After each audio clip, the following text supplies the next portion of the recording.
Multi Mom Cartoon TV. Please like, share, comment, subscribe. Thank you friends. இதுதான் அழகான தங்கமலை காடு. இங்க என்ன நடந்துச்சுன்னு பார்க்கலாம் வாங்க. காட்டுல காய்கறி விவசாயம் செய்யறவங்க ரொம்ப குறைஞ்சு போயிட்டாங்க. ஆனா மோனாட்டோனி மட்டும் விடாமுயற்சியோட காய்கறிகளை பயிரிட்டு வளர்த்து வந்துட்டு இருந்தது. கோடை காலம் முடிஞ்சு மழைக்காலம் ஆரம்பிச்சிருச்சு. அதனால தான் சேர்த்து வச்சிருந்த காய்கறி விதைகளை எடுத்துட்டு தன்னோட நிலத்தை நோக்கி போகுது மோனாட்டோனி. நிலத்தில் இருந்த களை செடிகளை எல்லாம் பிடுங்கி போட்டுட்டு விதைகளை தூவி விடுது மோனாட்டோனி. அந்த சமயம் பார்த்து நல்லா மழை பெய்ய ஆரம்பிக்குது. கடவுளே, உனக்கு மிகவும் நன்றி. சரியான நேரம் பார்த்து மழை பெய்ய வச்சிருக்கீங்க. இப்படியே எப்பவும் தண்ணிக்கு பிரச்சனை இல்லாம இருந்தா சரி.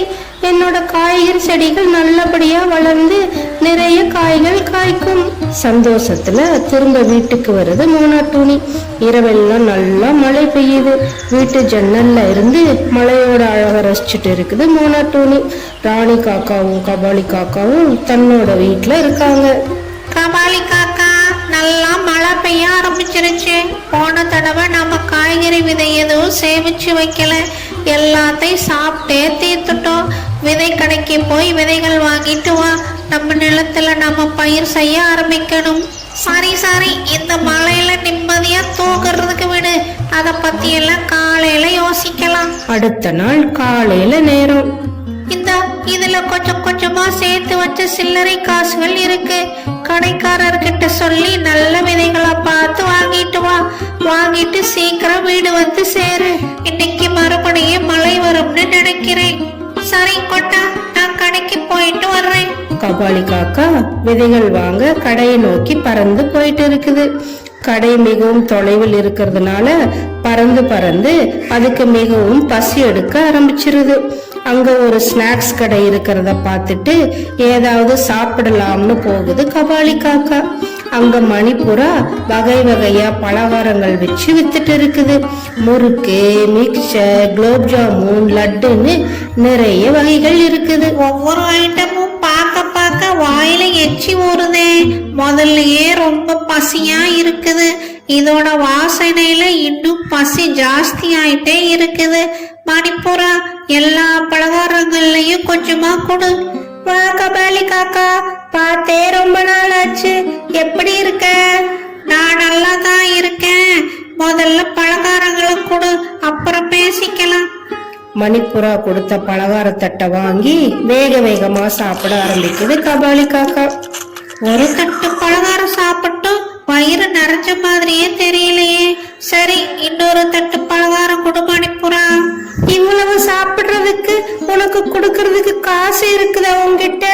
அப்புறம் சாப்பிட்டு முடிச்சிட்டு காசு கொடுக்காம ஏமாத்திட்டு போயிடாத கபாலி காக்கா. என்ன மணிப்புரா, என்னை பத்தி இப்படி பேசிட்ட? இந்த காட்டுல யாருக்கிட்ட வேணா கேட்டுப்பாரு, சொல்லுவாங்க நான் அவ்வளவு நல்லவன். சரி சரி, காசை கொடுத்தா சரி சொல்லிட்டு இன்னொரு தட்டு பலகாரங்கள் வாங்கி சாப்பிடுது கபாலி காக்கா. இப்படியே 4 தட்டு பலகாரங்களை சாப்பிட்டு முடிக்குது. எல்லா பலகாரங்களும் அருமையோ அருமை. மொத்தம் எவ்வளவு ஆச்சு மணிப்புரா? கணக்கு போட்டு சொல்லு, காசை கொடுக்கறேன். மணிப்புரா 4 தட்டு பலகாரத்துக்கு எவ்வளவு காசு ஆச்சுன்னு சொல்லுது. மூட்டையிலிருந்து காசு எடுத்து எண்ணி பார்த்தா பலகாரத்திற்கு கொஞ்சம் காசு பத்தாம இருக்கு.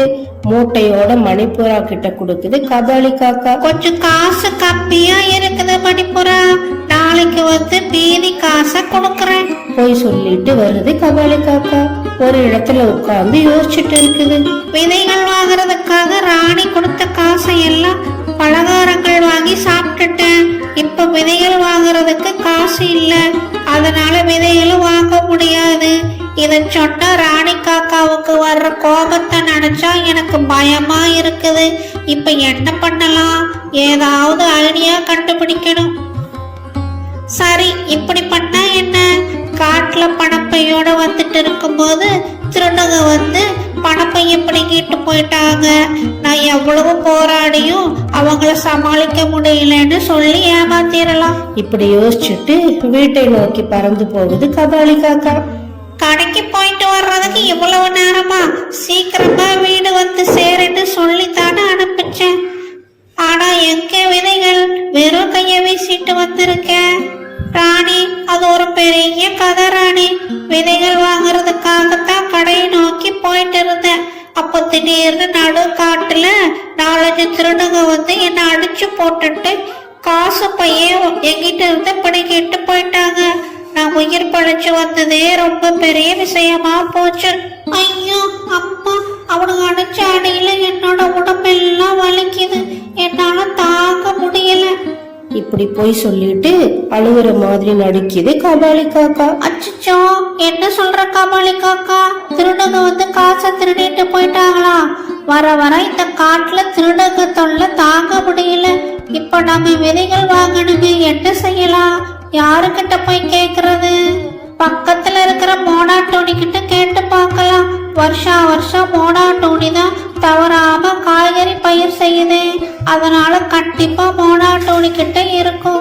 காலையில போய் கேட்டு பார்க்கலாம். அடுத்த நாள் காலையில நேரம் ராணி காக்காவும் கபாலி காக்காவும் மோனா டோனியோட வீட்டை நோக்கி போறாங்க. மோனா டோனி, விதைகள் வாங்குறதுக்காக வச்சிருந்த காசை திருடிட்டு போயிட்டாங்க. அதனால எங்களுக்கு கொஞ்சம் விதைகள் கொடுத்து உதவ முடியுமா? உன்கிட்ட கண்டிப்பா காய்கறி விதைகள் இருக்குன்னு நினைச்சு நம்பி வந்திருக்கோம். நம்ம காட்டுல திருடுங்களா? கழுகுராஜ ஆட்சியில தப்பு செய்யறவங்க யாருமே இந்த காட்டுல இல்லையே. இருந்தாலும் தண்டனைக்கு பயந்தே யாரும் தப்பு செய்ய பயப்படுவாங்களே. அப்புறம் எப்படி உங்க காசை திருடுறதுக்கு திருடங்க வந்தாங்க? கபாலி காக்கா மோனா டூனி சொன்னதை கேட்டு திருன்னு முழிச்சுட்டு உடனே சமாளிக்குது. நம்ம காட்டுல திருடர்கள் இல்லை மோனா டூனி. இது பக்கத்து காட்டுல இருந்து வந்தவங்கன்னு நினைக்கிறேன். நான் நேத்துதான் நிலத்தை எல்லாம் சரி செஞ்சு கொஞ்சம் விதைகளை விதைச்சிட்டு வந்தேன். மீதம் கொஞ்சம் விதைகள் தான் இருக்கு. இத பத்திரமா வச்சு விவசாயம் பண்ணுங்க. இதெல்லாம் ரொம்ப தரமான நாட்டு ரக விதைகள். செடிகள் பெருசா வளர்ந்ததுக்கு அப்புறம் அதுல இருந்து வர காய்கறி விதைகளை சேமிச்சு வச்சுக்கோங்க. அப்புறம் நீங்க வருஷம் காசு கொடுத்து விதைகள் வாங்குற தேவை இருக்காது. மோனா டூனி 2 பேருக்கும் தன்னிடம் மீதம் இருந்த விதைகளை கொடுக்குது. 2 பேரும் விதைகளை வாங்கிட்டு தங்களோட வீட்டை நோக்கி போறாங்க. அடுத்த நாள் காலையில நேரம் கபாலி காக்காவும் ராணி காக்காவும் தன்னோட நிலத்துக்கு போறாங்க.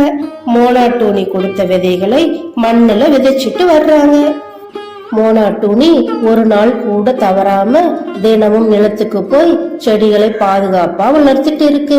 தேவையான தண்ணீர் ஊத்துறது, களை செடிகள் வளர்ந்தா அதை பிடுங்குவதுன்னு கண்ணும் கருத்துமா வேலை செய்யுது. ஆனா இங்க ராணி காக்காவும் கபாலி காக்காவும் விதை போட்டதோடு சரி, எந்த வேலையும் செய்யாம வீட்லயே ஜாலியா உட்கார்ந்துட்டு இருக்காங்க. இப்படியே கொஞ்ச நாள் போயிட்டு இருக்கு. இன்னைக்குதான் அறுவடை ஆரம்பிக்கிற முதல் நாள். இன்னையில இருந்து காய்கறிகளை பறிச்சு நான் வியாபாரம் செய்ய போறேன். மோனா டூனி தோட்டத்துக்கு போகுது. கத்திரிக்காய தக்காளி பழமும் நல்ல விளைச்சல் வந்திருக்கு. மார்க்கெட்ல இப்ப இதோட விலையும் அதிகம். மருந்தே இல்லாம இயற்கையாக விளைஞ்ச என்னோட காய்கறிகள் இன்னும் நல்ல விலைக்கு போகும். காய்கறிகளை கூடையில பறிச்சு வச்சு எடுத்துட்டு போகுது மோனா டூனி. அங்க இருக்கிற பறவைகள் ஒவ்வொருத்தர் வீட்டுக்கா போய் காய்கறிகளை வித்துட்டு இருக்குது மோனா டூனி. அடடா, இவ்வளவு தரம் வாய்ந்த காய்கறிகள் உன்னை தவிர இந்த காட்டுல வேற யாருகிட்டையும் இல்ல மோனா டூனி. அதனால நீ தினமும் எங்க வீட்டுக்கு காய்கறிகள் கொண்டு வந்து கொடு, நான் கண்டிப்பா வாங்கிக்கிறேன். நீங்க சொன்னதை கேட்டு எனக்கு மிகவும் சந்தோஷமா இருக்கு. ரொம்ப நன்றி கிளியக்கா. கிளியக்கா காய்கறிகளுக்கு உண்டான பணத்தை கொடுக்குது. அதை வாங்கிட்டு வீட்டை நோக்கி பறந்து போயிட்டு இருக்குது மோனா டூனி. ஆனா இங்க ராணி காக்காவும் கபாலி காக்காவும் நிலத்துல எந்த வேலையும் செய்யாததுனால சில விதைகள் மட்டுமே முளைச்சிருந்தது. நிறைய விதைகள் முளைக்கவே இல்லை. முளைச்ச சில செடிகளும் சரியான அளவு தண்ணீர் இல்லாததால வாடி போய் தலை தொங்கி இருந்தது. அங்க பாரு, மோனா டோனியோட நிலத்துல எவ்வளவு காய்கள் காய்ச்சிருக்குன்னு. நமக்கு ஒரு காய் கூட செடியில இல்லையே. நீ ஒரு வேலையும் செய்யாம இருந்ததாலதான் நமக்கு எதுவும் கிடைக்கல. என்ன மட்டும் குறை சொல்லாத, நீயும் தான் ஒரு வேலையும் செய்யாம ஜாலியா இருந்த. ரெண்டு பேரும் மாறி மாறி ஒருத்தருக்கு ஒருத்தர் குறை சொல்லிட்டு சண்டை போட்டுட்டு இருக்காங்க. அப்ப அந்த வழியா மணிப்புறா பறந்து வந்துட்டு இருக்குது. அப்போ அங்க கபாலி காக்கா இருக்கிறத பார்த்துட்டு பக்கத்துல வருது. என்ன கபாலி காக்கா, மறுநாள் வந்து மீதி காசை கொடுக்கறேன்னு சொல்லிட்டு வந்த, மாசக்கணக்காகியும் கடப்பக்கம் வரவே இல்லையே, எங்க என்னோட காசு? என்ன ஏமாத்தலான்னு பாக்குறியா? இல்ல இல்ல, ஏமாத்தணும்னு நினைக்கல, கொஞ்சம் வேலையா இருந்தேன், அதான் வர்றதுக்கு நேரம் இல்ல. நாளைக்கு கொண்டு வந்து கண்டிப்பா கொடுக்கறேன். எனக்கு ஒண்ணும் புரியல, என்ன காசு, யாருக்கு யாரு கொடுக்கணும், எதுக்கு கொடுக்கணும், என்னாச்சு மணிப்புறா? மணிப்புறா நடந்த மொத்த கதையும் சொல்லுது. ஓ, அப்ப திருடங்க வந்து திருடிட்டு போகல, நீ பலகாரங்கள் வாங்கி சாப்பிட்டுட்டு பணம் திருட்டு போயிருச்சுன்னு என்கிட்ட போய் சொல்லி இருக்க. மொத்த காசும் போச்சு, இப்ப மோனாட்டூனி கொடுத்த விதைகளும் போச்சு. என்கிட்ட அடி வாங்கினா பத்தாது. மணிப்புறா, நீயும் என் கூட சேர்ந்து 4 அடிய போடும் அப்படின்னு சொல்லிட்டு கபாலி காக்காவை 2 பேரும் சேர்ந்து நல்லா அடிக்கிறாங்க. Okay, bye. தேங்க்யூ ஃபார் வாட்சிங்.